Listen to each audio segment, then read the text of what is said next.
मंगल में मंगल करण बीत रात बेज्ञान नमो तार जाते भई अरहंतारि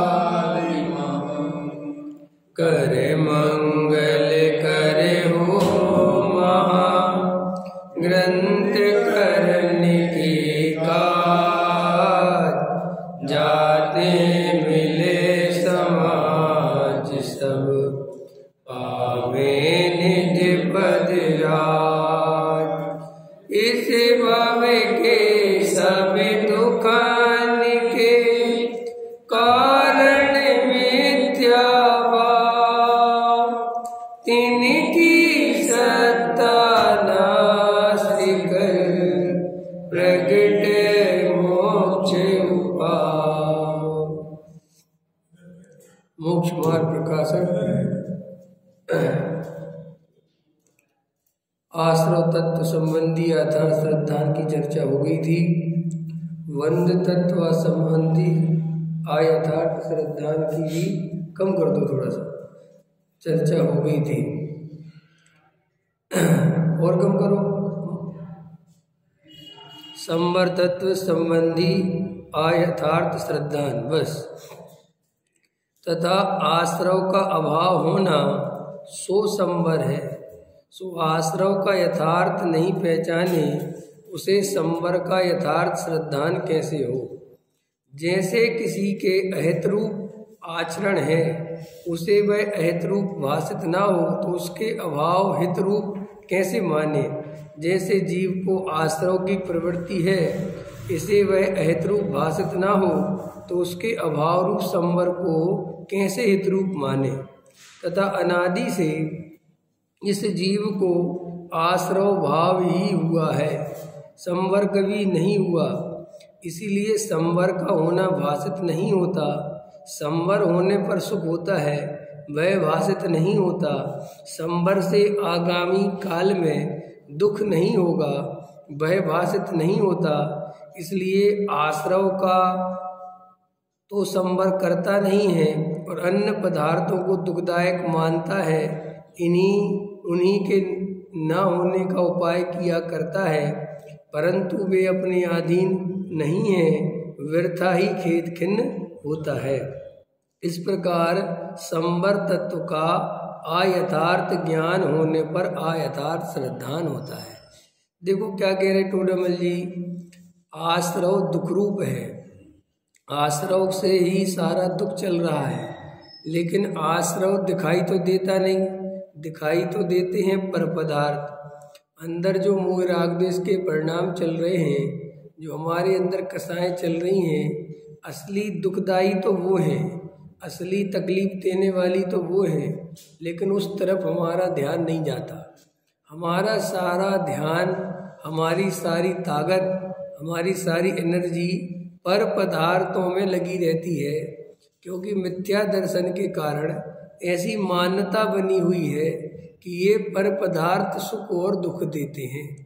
पर पदार्थ मेरे अनुसार, मेरी इच्छा के अनुसार परिणमन कर जाएं तो मैं सुखी हो जाऊंगा, और मेरी इच्छा के अनुसार अगर परिणमन नहीं होगा तो मैं दुखी हो जाऊंगा।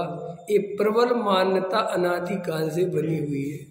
इसलिए जन्मों जन्मों से जब भी इस जीव को थोड़ी शक्ति सामर्थ्य मिलती है तो ये पर पदार्थों को बदलने में लग जाते हैं। हल में जिस टाइप की भी शक्ति मिली, मनुष्य भाव में आए, मनुष्य पर्याय में आए तो यहाँ काय में लग गए कि मकान बना लूँ, दुकान बना लूँ, बड़ा घर बना लूँ, बड़ी गाड़ी मोटर बंगला कर लूँ तो मैं सुखी हो जाऊँगा। क्योंकि वो मान्यता है ना कि पर पदार्थों को मेरे अनुसार परिणमन हो जाए तो मैं सुखी हो जाऊँगा। फिर नरक आदि में इतना दुख है कि वहाँ रात और दिन यही लगता है दुख से छूट जाओ, ये दुख से छूट जाओ, लेकिन खबर नहीं। स्वर्गों में इतने भोग मिलते हैं कि भोगने से फुर्सत नहीं मिलती। त्रयंत्र गति में रोटी नहीं मिलती, व्यवस्था ही नहीं है, भटकता रहता है इधर से उधर भोजन की तलाश में।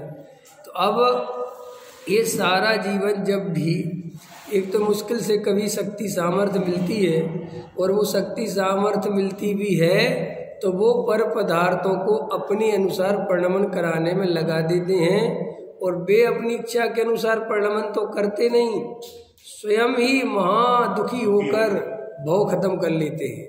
ठीक है ना। तो इसीलिए एक बात अपने अंदर से पहले समझ लेना चाहिए कि वास्तव में असली दुख का कारण तो अपने अंदर जो कसाएं भरी पड़ी हुई हैं वे ही दुख का कारण हैं। कोई पर पदार्थ सुख के अथवा दुख के कारण नहीं है। ये निर्णय जब तक हमें नहीं हो जाएगा तब तक हमें आश्रव मिटाने की, आश्रव के अभाव करने की बात ही नहीं आएगी। और जब आश्रव के अभाव करने की बात ही नहीं आएगी तो संवर तत्व कहाँ से आ जाएगा। इसलिए टोडामल जी साहब कह रहे हैं पहले आश्रव दुख रूप दिखना चाहिए। अगर आश्रव दुख रूप दिखेगा तब ही आश्रव का अभाव करके संवर प्रकट हो सकता है, और आश्रव दुख रूप नहीं दिखेगा तो ये कभी नहीं हो सकता। फिर दूसरी बात, एक तो गलती यही है, फिर दूसरी गलती ये है कि कभी कभार भाग्य से, जैसे हमें और आपको धर्म, सच्चा धर्म सुनने मिल गया, ख्याल में ना, मनुष्य पर्याय मिल गई, सच्चा धर्म सुनने मिल गया, वीतरागी जिनेंद्र भगवान का सानिध्य मिल गया, तो वहाँ पर भी मंद कसाय करने का प्रयत्न करता है। ख्याल में है ना। धर्म का स्वरूप नहीं समझता, वो मंद कसाय हो जाए, भगवान की पूजा भक्ति है ना, ये सब तीर्थों की वंदना, खाने पीने में हिंसा आदि का त्याग, तो सोचता है कि ये इससे धर्म हो जाएगा। दो चार सिद्धांत याद कर लेने से धर्म। अब देखो भाई, धर्म की जानकारी याद कर लेने से, धर्म की परिभाषा याद कर लेने से, सिद्धांत शास्त्रों को याद कर लेने से, थोड़ा बहुत आचरण पाल लेने से कभी कोई इस पृथ्वी पर धार्मिक नहीं हुआ। ये धार्मिक नहीं हुआ जा सकता इन सब चीज़ों से। धर्म हो सकता है कि मैं धार्मिक हो गया, ख्याल में है ना। धर्म की जानकारी अलग चीज़ है और धर्मात्मा होना अलग चीज़ है, ख्याल में है ना। पकड़ में आ रही कि नहीं आ रही। अमेरिका की जानकारी होना अलग बात है और अमेरिका में जाके देखना अलग बात है। हमें धर्म की जानकारी है, हमें धर्म की क्या है, जैसे नक्शे में अमेरिका देख लेते हैं ना, ऐसे ही हम शास्त्रों में आत्मा देख लेते हैं, ख्याल में है ना। लेकिन वास्तव में मैं आत्मा हूँ, मैं ज्ञान दर्शनमयी हूँ, मैं जानने देखने वाला तत्व हूँ, मैं जानने देखने के अलावा कुछ भी नहीं करता, मैं राग द्वेष से दुखी हूँ, ऐसा कोई अनुभव नहीं होता, उस तरफ ध्यान नहीं जाता और आत्मा की परिभाषा याद हो जाती है, ख्याल में है ना।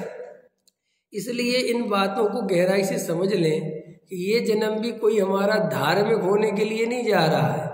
ये जन्म में भी हम 1 घंटा जो हमें मिलता है धर्म करने के लिए, उसमें भी हम धर्म के नाम पर जानकारी इकट्ठी करते हैं। क्या इकट्ठी करते हैं? जानकारी। कभी शास्त्र के माध्यम से, कभी उस शास्त्र के माध्यम से, कभी इस गुरु से, कभी उस गुरु से। लेकिन वास्तव में ये आत्मा मैं ही हूँ, ये चर्चा मेरी ही है, ये इसके बिना मेरा क्या होगा, इस तरफ हमारा ध्यान नहीं जाता। इसलिए जानकारी बढ़ती चली जाती है और हमारे अंदर धर्म प्रकट नहीं होता। और सुनो, ये जानकारी बढ़ने का भी एक लेवल है, एक लिमिट है। जैसे ही हम जानकारी बहुत ज़्यादा हो जाती है तो हमारे उसके बाद हमें धीरे धीरे उसका अभिमान हो जाता है, हम बहुत सब कुछ पता है धर्म का, ठीक है ना। फिर धीरे धीरे बुढ़ापा आ जाता है, फिर बुढ़ापे में क्या होता है कि वो जानकारी भी छूटने लगती, फिर वो याद था जो वो भी भूलने लगते। फिर हम तो साहब बूढ़े हो गए, पहले तो हमें बहुत सारा याद रहता था, अब कुछ ज़्यादा याद नहीं रहता। पहले तो हमें पूजा बहुत याद थी, अब नहीं है याद। पहले हमें शास्त्र बहुत याद थे, अब नहीं है याद। ऐसा होकर अपने को बड़ा दुखी समझता है। लेकिन ये बात निर्णय तब भी नहीं करता कि अरे शास्त्रों के याद होने से कुछ नहीं होता, अंदर समझ में आए, पूजा याद करने से कुछ नहीं होता। वहाँ तब भी इस बात से दुखी हो, अरे पहले तो मंदिर चले जाते थे साहब, अब तो मंदिर ही नहीं जा पाते, अब तो हम जीना नहीं चढ़ सकते, मंदिर में सीढ़ियाँ लगी हुई हैं, अब हम क्या करें साहब, असहाय हो गए। ये क्यों ऐसी बातें क्यों कर रहा है? क्योंकि उसने कभी असली धर्म नहीं पहचाना। इसलिए देखो लोग बुढ़ापे में मंदिर आने के लिए तो परेशान रहते हैं, आत्मा में जाने के लिए परेशान नहीं रहते, क्योंकि शुरू से मंदिर गए ना, आत्मा में तो कभी गए नहीं। मंदिर जाने की आदत पड़ गई और अचानक से पैर टूट गया है ना, अच्छा कुछ हो तकलीफ हो जाती ना, अब मंदिर ने बुढ़ापा आ गया सीधी सी, अब नहीं आ पा रहे मंदिर, तो बस एक ही दुख, हम मंदिर नहीं जा पा रहे, हम मंदिर नहीं जा पा रहे, तो घर में ही जिनवाणी कैसे दर्शन वर्शन कर लेंगे, ख्याल में है ना, और बस साहब पकड़ में है। अच्छा जिनवाणी के दर्शन क्यों करते, चलो बताओ। ये जो अपन जिनवाणी को हाथ जोड़ते हैं, क्यों जोड़ते हैं? जिनेंद्र भगवान का तो समझ में आता है इसलिए हाथ जोड़ते हैं, जिनवाणी की हाथ क्या जोड़ते हैं? क्या दिखता है जिनवाणी में? जिनवाणी में है देव शास्त्र तो है, लेकिन शास्त्र के हाथ जोड़ते ना अपन ऐसे, तो शास्त्र के हाथ क्यों जोड़ते हैं? क्या बात है, शास्त्र की क्यों जोड़ते हैं हाथ? अरुण जी बताओ, नहीं पता क्या शास्त्र के हाथ क्यों जोड़ते हैं? रमेश जी नहीं, क्योंकि उसमें शास्त्र के माध्यम से हमको थोड़ा ज्ञान होता है ना, आत्मा की बात मिलती है, तो हमने शास्त्र के हाथ क्यों जोड़े? इससे हमें आत्मा की बात मिली। लेकिन मजेदार बात है, तू शास्त्र के हाथ ही जोड़ता है, उसमें जो बात मिली उसकी तो खबर ही नहीं है, तो फिर उसके हाथ जोड़ने की कीमत कहाँ रही? यार एक बात बताओ, आपका हम कोई हेल्प कर नहीं रहे और आप हमें जबरदस्ती में धन्यवाद देते रहो, तो कोई धन्यवाद का कीमत है क्या? अगर आप में से मैं आपसे कहूँ अंकल भैया बहुत बहुत धन्यवाद, तो आप पूछोगे ना किस बात का? मैं कहूँ नहीं ऐसे ही, बस ऐसे कोई ऐसा धन्यवाद देता है? ऐसे तुम जिनवाणी के हाथ जोड़ते हो और जिनवाणी तुमसे पूछ ले किस बात के हाथ जोड़ रहे, क्या हो गया कि साहब वो आपने हमें आत्मा की बात बताई, तुम्हें खबर भी है, तुम्हारा उस तरफ ध्यान भी है, तुमने वो आत्मा देखा भी कि नहीं साहब? वो कुछ नहीं देखा, तो फिर भैया जिनवाणी के हाथ कह रहे कि क्यों जोड़ रहे हो, क्या जरूरत है मेरे हाथ जोड़ने की अंदर? क्योंकि वो तो पुद्गल है ना, प्योर। आप सही समझ में, देखो भगवान तो क्या है कि जड़ नहीं है, भगवान तो चेतन है, और एक चेतन दूसरे चेतन के सामने झुके चलेगा, नहीं समझ में आया? क्योंकि भाई अच्छा काम कर दिया चेतन ने, तो चलो आई आप बड़े भैया हमारे लोक में भी चलता है ना, पिताजी के पैर छूते हैं, खंबे के पैर तो नहीं छूते, समझ में आया? घर के पैर तो नहीं छूते ना कोई। तो ऐसे ही जिनवाणी तो प्योर जड़ है, पुद्गल, ये तो पुद्गल है ना। इसी कागज पे तुम गालियां भी छाप सकते, उसमें है क्या, लेकिन इसके पैर छूते कि नहीं छूते? तो जिनवाणी कहती है कि भैया मेरे पैर छू रहे हो, तो पहले ये बताओ क्यों छू रहे हो?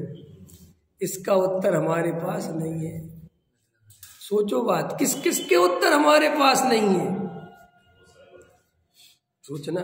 तो देखो पहले नंबर पर आप अच्छे से समझ लें कि एक तो हम धार्मिक हैं नहीं, हम सिर्फ धर्म की जानकारी इकट्ठी करके अपने को धर्मात्मा मानते। एक बात ऐसे ही उस दिन जो बात चली थी, मैंने कहा था मैं आगे उस पर बात करूंगा, लेकिन वो बात उस दिन के बाद भी ख्याल में अभी आई, तो अभी फिर बोलता हूँ।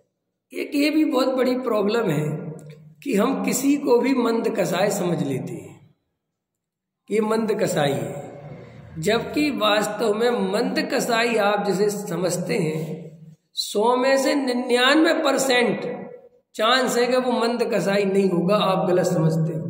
100 में से कितने दफे?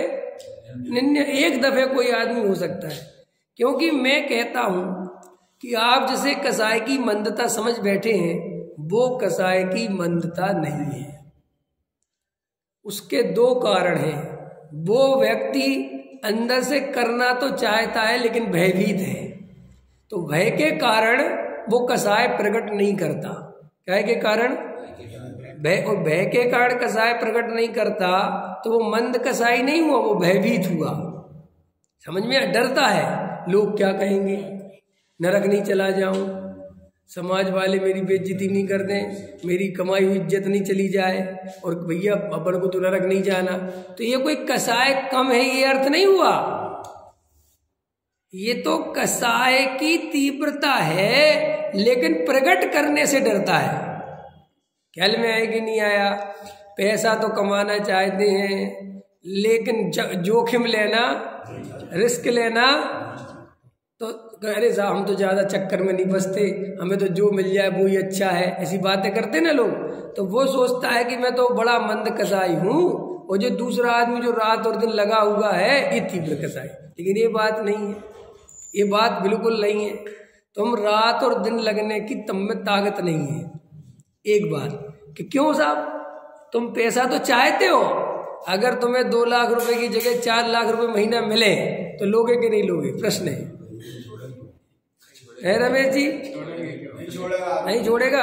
अभी कहूँ गांधीनगर में दिलवा दूं बढ़िया शोरूम, अरे कैसी बातें करते साहब, हमें नहीं चाहिए कुछ भी, क्योंकि पता है ना तो कोई दिलवा रहा, ना उतने पैसे 10 करोड़ का मिल जाए, समझ में, तो हमें नहीं चाहिए साहब। अरे क्या रखा साहब, थोड़ी सी जिंदगी है, देखो बातें कितनी बढ़िया है? और बहुत कर लिया, 4-6 साल की जिंदगी, हमें कुछ नहीं करना, जरूरत ही नहीं है। देखो अभी बातें देखते हो। अब हम ऐसे आदमी को भ्रम से ऐसा समझते, देखो कितना सरल है, कितना मंद, वो मंद कसाय है ही नहीं बेचारा, वो तो मायाचारी चल रही उसके अंदर। ऐसे दूसरी बात, बहुत से लोग मंद बुद्धि होते हैं। कैसे होते हैं? मंद बुद्धि। जैसे हम मंद कसाई समझ लेते हैं।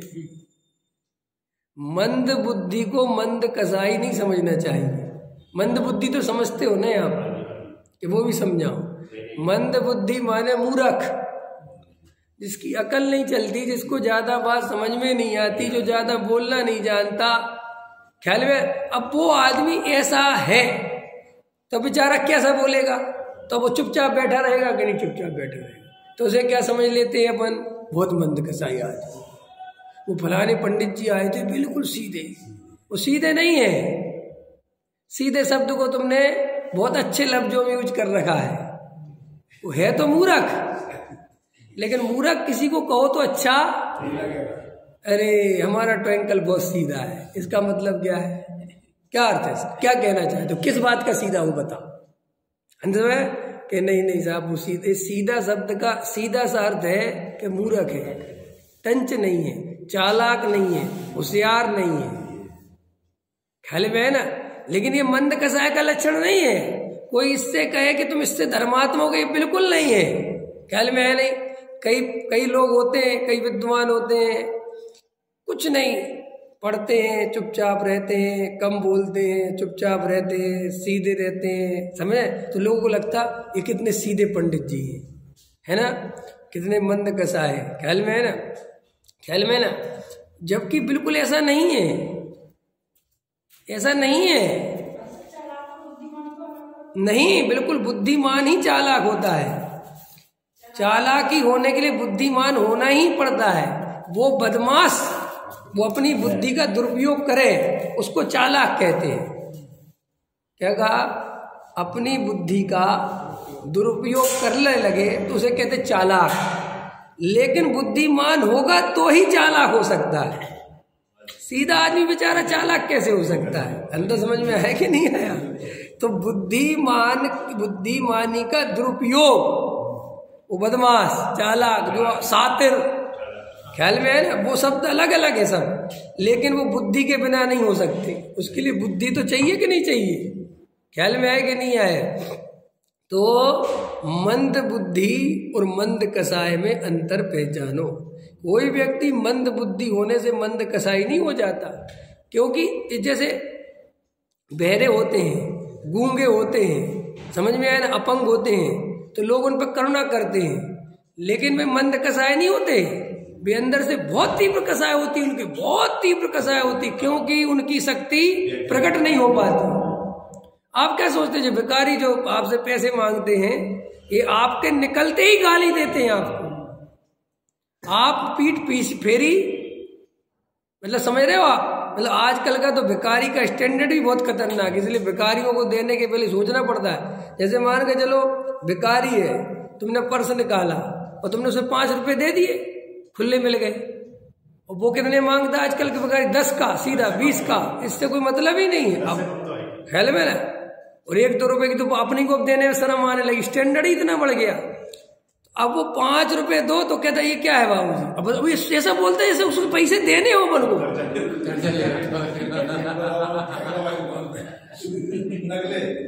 कर्जा देना हो जैसे, ये क्या है बाबू? अरे भैया मैं कोई तेरे से कर्जा ले लिया क्या? ये क्या है बाबूजी?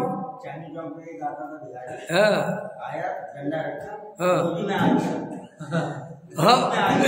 ठीक बात है। नहीं ये आप मैंने ऐसे कई बेकारी थे। 1 रुपया में दिया, वहां फेंक कर दुकान खोल के बैठ गया, 1 रुपया दे रहा, रख ले। हाँ बोलो, अब मैं बताऊं।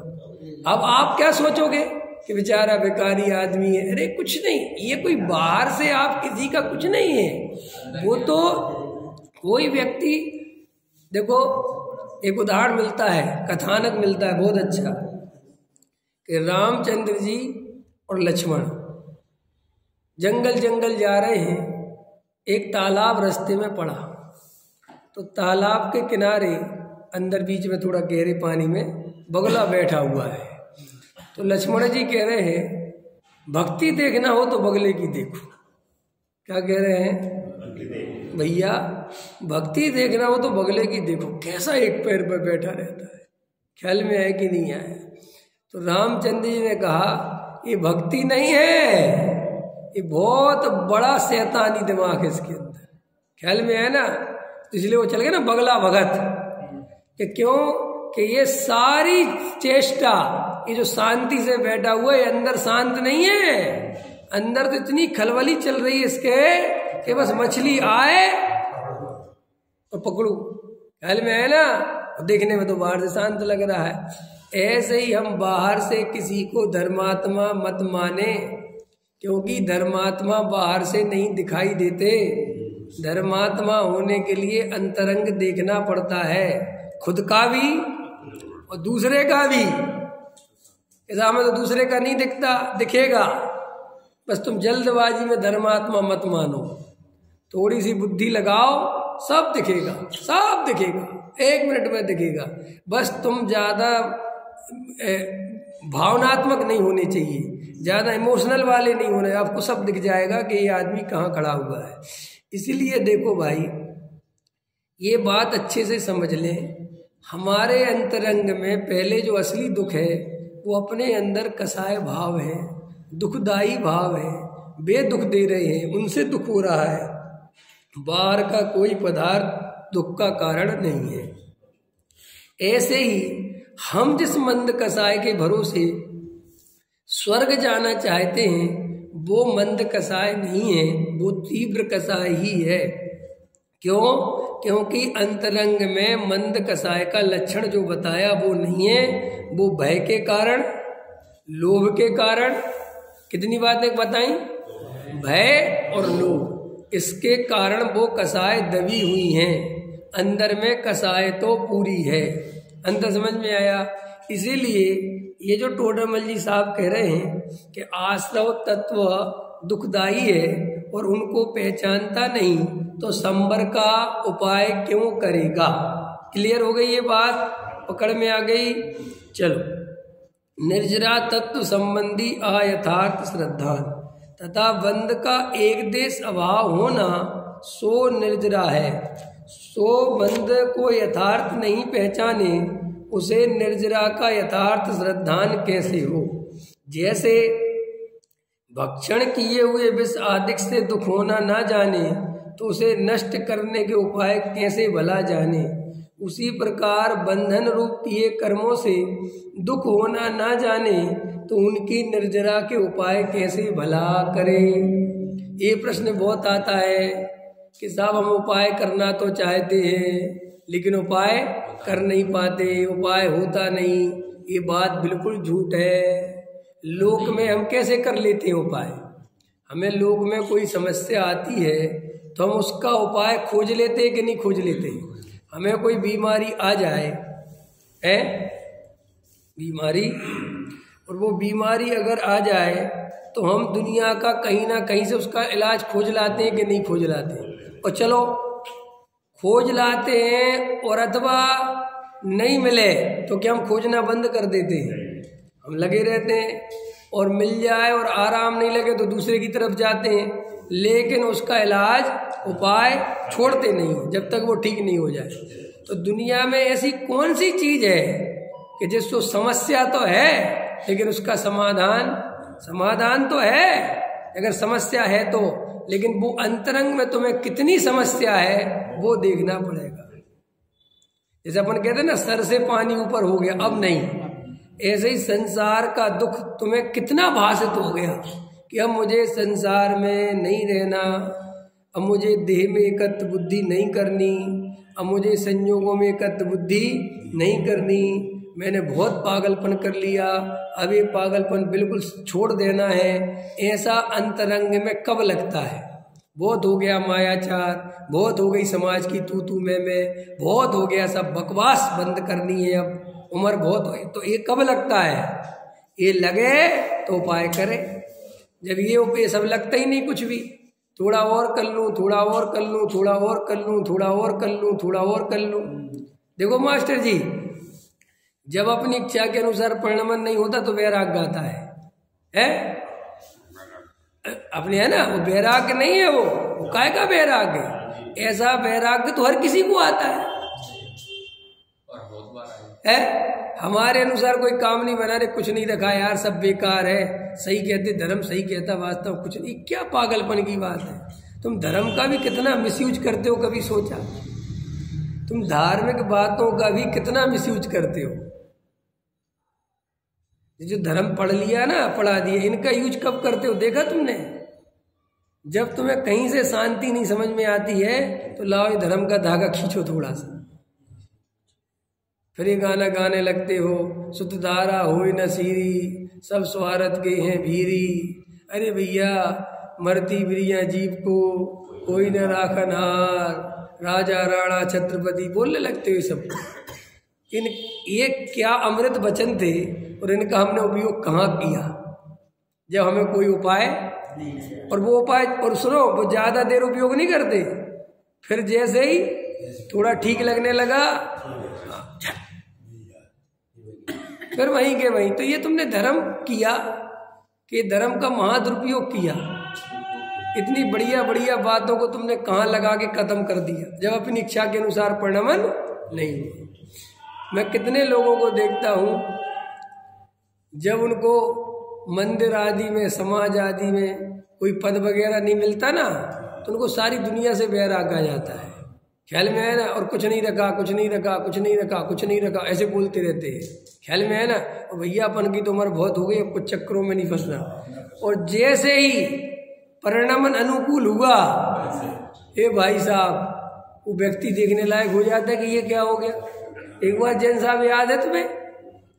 हमें तो याद नहीं, हम तो जानते भी नहीं, और आप भी नाम वाम मत लेना। एक बार की बहुत घटना है जब मुझे अच्छे से याद आ गई आपका चेहरा देख के। कोई आपके मित्र थे, वो कोई मंदिर में पद से छूट गए थे, तो वे डिप्रेशन में चले गए थे। तो एक दो बार अपने स्वाध्याय में बैठे थे, क्या आप ले आए थे उनको कि चलो भैया आप वहाँ सुनो। तो एकदम जब स्वाध्याय खत्म हुआ तो क्या कहने लगे, भैया सही कह रहे, हमने सब देख लिया, यही बात सही है, अब हमें कोई मंदिरों से कुछ लेना देना नहीं। ख्याल में आया कि नहीं आया, है ना? और हमने कहा नहीं अच्छा है, आप इन चक्करों में मत फंसो। और फिर जैसे अभी वो कभी टकराते भी है मेरे, तो मेरे याद आ जाता उनका चेहरा देखे कि देखो अब वो वापस पद मिलता है। ये उनकी कहानी नहीं है, ये हम सबकी कहानी है।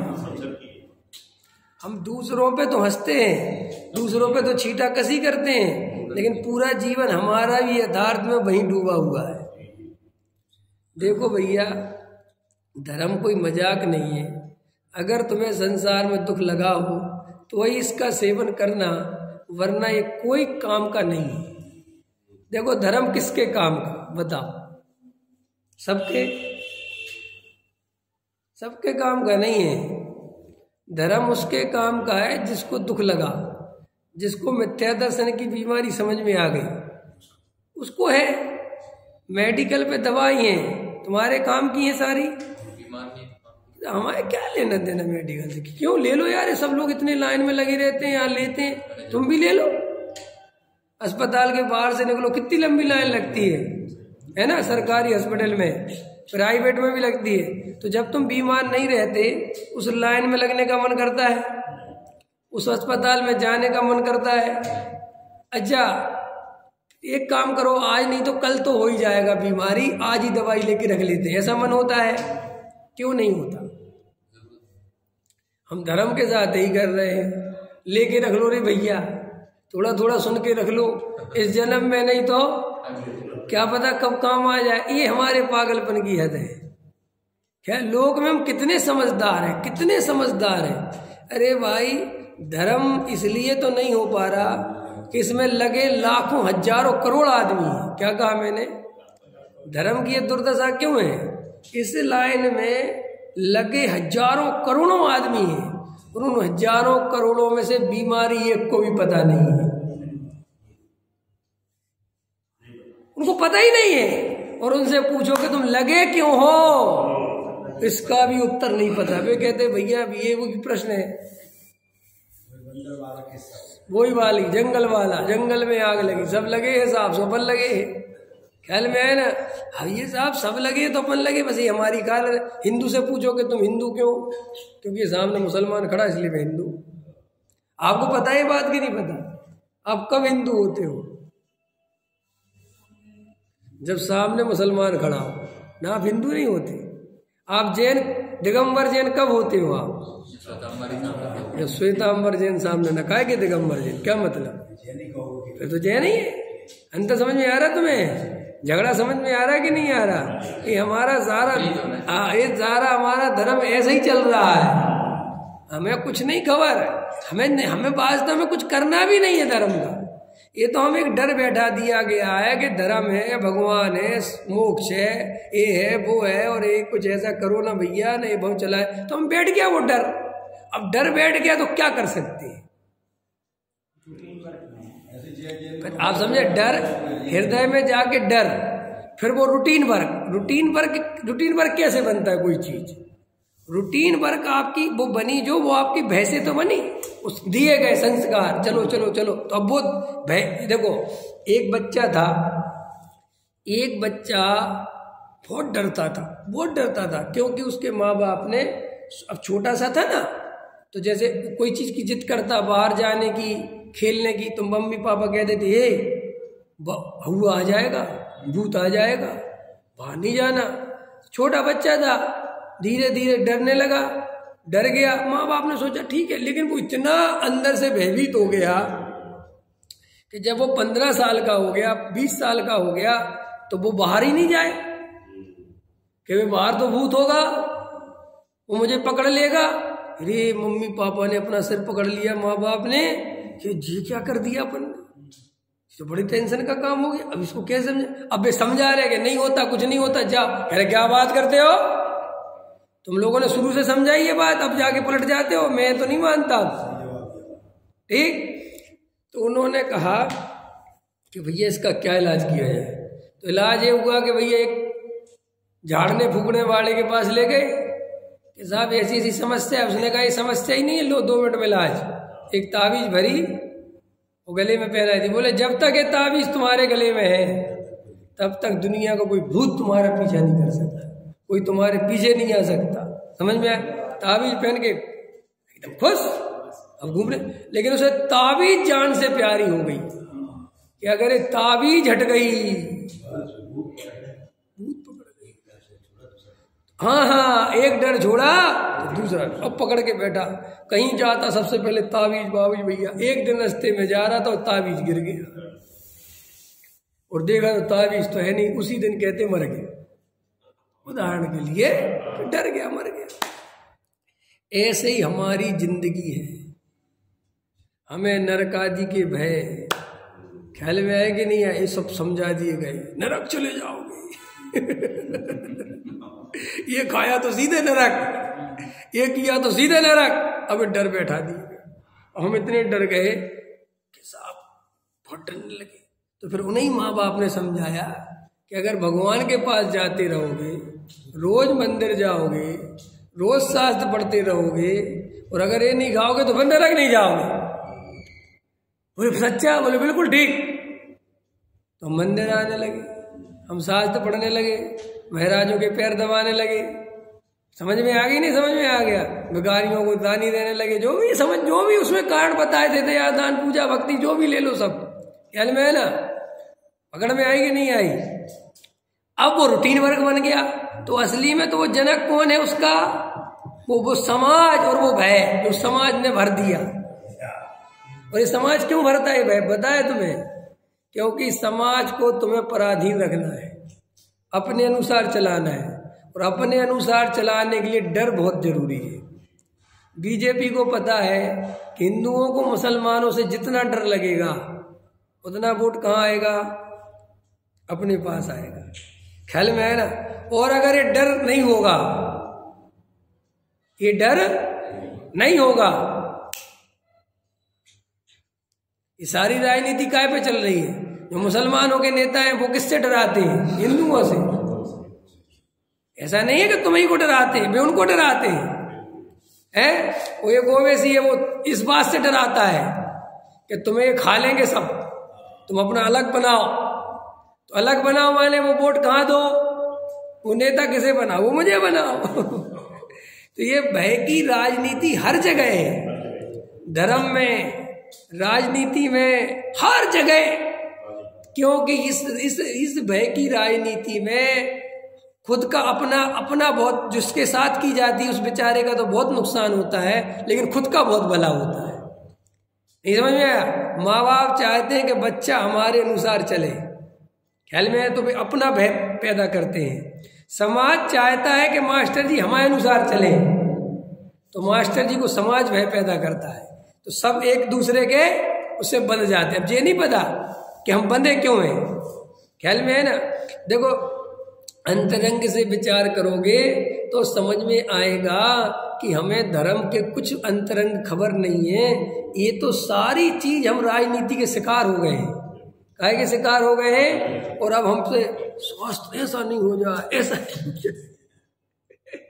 अगर मैं स्वास्थ्य ऐसा कर दूं और वो तो पंडित बहुत खराब है।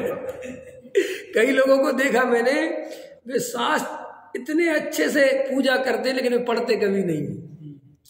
अंत समय एक बार डॉक्टर साहब पे किसी ने कह दी बात, मुझे आज भी याद है, जब हम जयपुर पढ़ते थे तो डॉक्टर साहब जैसे वैसे पढ़ रहे ना, ऐसे रख देंगे, ख्याल में ना, ऐसा रख देंगे, ऐसा रख देंगे।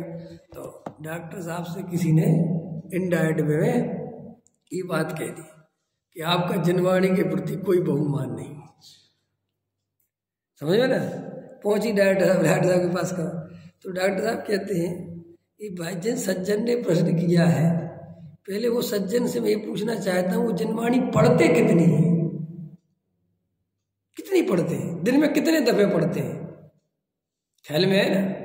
कह लगे मैं गारंटी देता हूँ वो मंदिर में जाके 15 मिनट वाले हैं। कितने मिनट वाले हैं? 15 मिनट। अब जिस आदमी को 24 घंटे में 15 मिनट आधा घंटा पढ़नी है, तो वो तो खड़े खड़े भी पढ़े, सिर पे रख के भी पढ़े, यहाँ रख के भी पढ़े, पढ़ सकता है। क्योंकि कितनी देर पढ़ना है? और बोले मुझे पढ़ना है 24 घंटे में से 17 घंटे। कितने घंटे? तो मैं कैसे पढ़ूंगा भाई? मुझे तो हजारों शास्त्रों में से रेफरेंस खोजना है, तो मैं उनको ऐसे उठा उठा के संवारता रहूंगा, तो मैं तो वो ही करता रहूंगा, पढ़ूंगा कब? नहीं समझे? अब जैसे प्रवचन सार पढ़ रहे हो, अब उनको इसी पेज पे काम है, देखना मेरी बात, और 4 साल तक तो वो इसको ऐसा रख देंगे, पूरे सो आफत आ गई तो बिल्कुल।